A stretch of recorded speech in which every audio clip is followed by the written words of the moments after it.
Assalamualaikum warahmatullahi wabarakatuh. Nama saya Widoretna Kristiningrum. Saya adalah siswa dari Sekolah Hukum Paralegal yang diprakarsai oleh Bapak Syukni Tumi Pengata SHMA.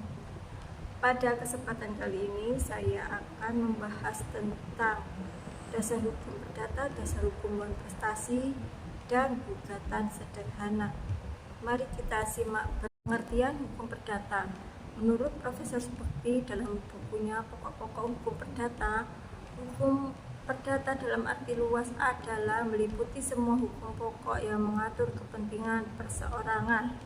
Sedangkan menurut Profesor Dr. Nyonya Sri Sudewi Masyur Sofwan SH dalam bukunya Hukum Perdata, hukum perdata adalah hukum yang mengatur kepentingan antar warga negara perseorangan yang satu dengan warga negara perseorangan. Sistematika hukum perdata bisa dibagi menjadi 4 bagian, yaitu hukum tentang diri seseorang atau hukum perorangan, hukum kekeluargaan, hukum kekayaan, dan hukum waris. Dasar-dasar hukum wan prestasi yaitu hubungan antara perikatan dan perjanjian. Ada 2 hal yang penting dalam hal ini mengenai istilah perikatan dan perjanjian.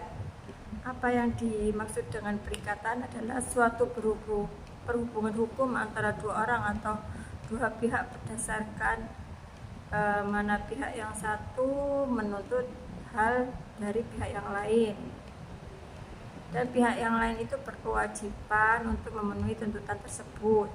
Pihak yang menuntut disebut kreditur, sedangkan pihak yang dituntut disebut debitur. Berhubungan antara 2 orang atau 2 pihak tadi adalah suatu berhubungan hukum, berarti bahwa hak yang memberikan piutang dijamin oleh hukum atau undang-undang. Sedangkan apabila tuntutan itu tidak dipenuhi secara sukarela, si berpiutang dapat menuntutnya di depan hukum. Adapun istilah perjanjian adalah suatu peristiwa di mana seseorang berjanji kepada seorang lain, di mana 2 orang tersebut saling berjanji untuk melaksanakan suatu hal. Perjanjian tersebut menerbitkan suatu perikatan antara 2 orang tersebut. Kemudian dalam bentuknya perjanjian tersebut merupakan rangkaian perkataan yang mengandung janji-janji atau kesanggupan yang diucapkan ataupun ditulis. Berarti hubungan perjanjian antara perikatan dan perjanjian adalah bahwa perjanjian menerbitkan perikatan. Perjanjian adalah salah satu sumber perikatan di samping sumber-sumber macam-macam perikatan. Perikatan yang memiliki bentuk paling sederhana dinamakan perikatan bersahaja atau perikatan walaupun perikatan yang lain adalah perikatan yang agak lebih rumit, antara lain perikatan bersyarat, perikatan dengan ketetapan waktu, perikatan manasuka atau alternatif, perikatan tanggung-menanggung atau solider, perikatan yang dapat dibagi dan yang tak dibagi, dan perikatan dengan ancaman. Dasar gugatan sederhana. Apa itu gugatan sederhana? Gugatan sederhana merupakan gugatan perdata dengan nilai gugatan material paling banyak 500 juta rupiah yang diselesaikan dengan tata cara dan pembuktian yang sederhana. Penyelesaian dengan gugatan sederhana hanya bisa digunakan untuk perkara ingkar janji atau wan prestasi dan atau perbuatan melawan hukum. Penyelesaian dengan gugatan sederhana tidak dapat digunakan perkara yang penyelesaian sengketa dilakukan melalui pengadilan khusus atau contohnya sengketa hak atas tanah. Perkara ingkar janji atau wan prestasi merupakan perkara yang timbul akibat tidak dipenuhinya sebuah perjanjian baik secara tertulis ataupun lisan. Misalkan A melakukan jual beli terhadap dengan B mengenai suatu barang. Dalam perjalanannya A sudah menyerahkan sejumlah uang, namun B tidak menyerahkan barang yang dijanjikan. Apa saja yang bisa mengajukan gugatan sederhana? Seluruh subjek hukum, baik orang ataupun perseorangan ataupun badan hukum dapat mengajukan gugatan sederhana Pihak yang mengajukan gugatan sederhana tidak lebih dari satu kecuali memiliki kepentingan hukum sama. Istilah bagi orang yang memasukkan gugatan adalah penggugat. Perkara yang dapat diselesaikan melalui gugatan sederhana adalah penggugat dan tergugat berada dalam daerah hukum yang sama. Kemudian masing-masing satu penggugat dan tergugat merupakan orang perseorangan atau badan hukum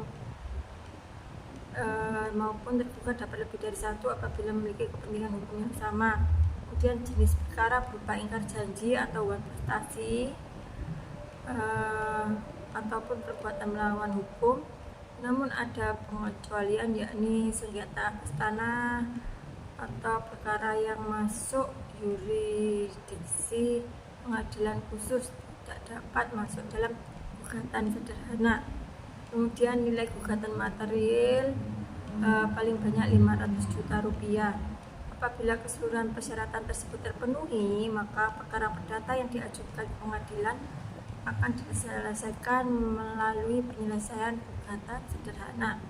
Apabila ada persyaratan yang tidak terpenuhi, maka gugatan dikembalikan kepada penggugat. Para pihak yang bersengketa, penggugat untuk mengajukan gugatan sederhana terhadap tergugat yang berdomisili di daerah hukum lain dapat mengajukan kuasa melalui kuasa insidentil ataupun wakil. Kemudian penggugat maupun tergugat dalam gugatan sederhana wajib menghadiri secara langsung setiap tahapan persidangan. Para pihak boleh untuk didampingi kuasa insidentil ataupun paralegal dapat menjadi kuasa hukum dalam sidang dengan surat kuasa insidentil. Selain advokat, paralegal dapat menjadi kuasa insidentil sepanjang memiliki hubungan keluarga atau hubungan kerja dengan pemberi kuasa. Adapun persyaratan administrasinya antara lain, jika hubungan keluarga, surat kuasa dari pemberi kuasa pada penerima kuasa, surat keterangan dari kelurahan yang menerangkan adanya hubungan keluarga, legalisir di kantor pos, fotokopi gugatan, legalisir di kantor pos, fotokopi kartu tanda penduduk, KTP dan KK, legalisir di kantor pos. Jika hubungan kerja, surat kuasa dari pemberi kuasa pada penerima kuasa, dan surat keterangan yang menerangkan adanya hubungan kerja dalam bentuk atasan. Beberapa pihak dalam gugatan sederhana, penggugat atau tergugat masing-masing tidak boleh lebih dari satu kecuali memiliki kepentingan hukum yang sama. Kepentingan hukum yang sama adalah kepentingan yang saling terkait antara sesama penggugat atau tergugat. Sebagai contoh, perjanjian kredit, suami yang menandatangani perjanjian kredit yang dilakukan oleh istri merupakan pihak yang masuk dalam kategori kepentingan hukum yang sama dalam sengketa perdata tersebut. Bisa digugat dalam gugatan sederhana. Orang perseorangan atau badan hukum merupakan pihak yang dapat digugat dalam penyelesaian gugatan sederhana. Kemudian pihak yang digugat diistilahkan sebagai tergugat. Untuk bisa diajukan dalam penyelesaian gugatan sederhana, pihak tergugat harus diketahui tempat tinggalnya dan harus berada di dalam hukum pengadilan yang sama. Daerah hukum yang dimaksud adalah kabupaten atau kota di mana penggugat dan tergugat. Adapun biaya yang dikeluarkan dalam gugatan sederhana adalah besaran panjar biaya perkara ditetapkan oleh ketua pengadilan negeri setempat. Kemudian panjar biaya tersebut dibayar oleh penggugat, sedangkan biaya perkara dibebankan pihak yang kalah sesuai dengan amar. Apa yang Anda lakukan bila Anda sebagai tergugat?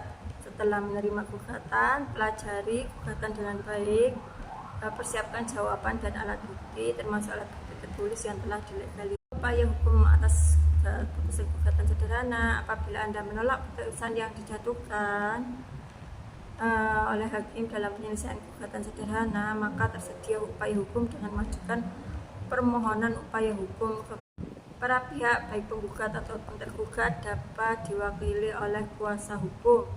Namun para pihak dapat didampingi oleh kuasa hukum juga. Hal ini berarti bahwa pada setiap persidangan Anda wajib untuk datang sendiri, walaupun kuasa hukum Anda hadir dalam didaftarkan. Gugatan didaftarkan di kepaniteraan pengadilan di daerah hukum Anda yang dibuktikan dengan kartu tanda penduduk. Pastikan bahwa pihak tergugat berada di daerah hukum yang sama dengan Anda dan jelas alamat tempat tinggal. Demikian paparan singkat kami atas masalah berdata, UN prestasi, dan gugatan sederhana. Semoga bisa menambah wawasan bagi kita semua.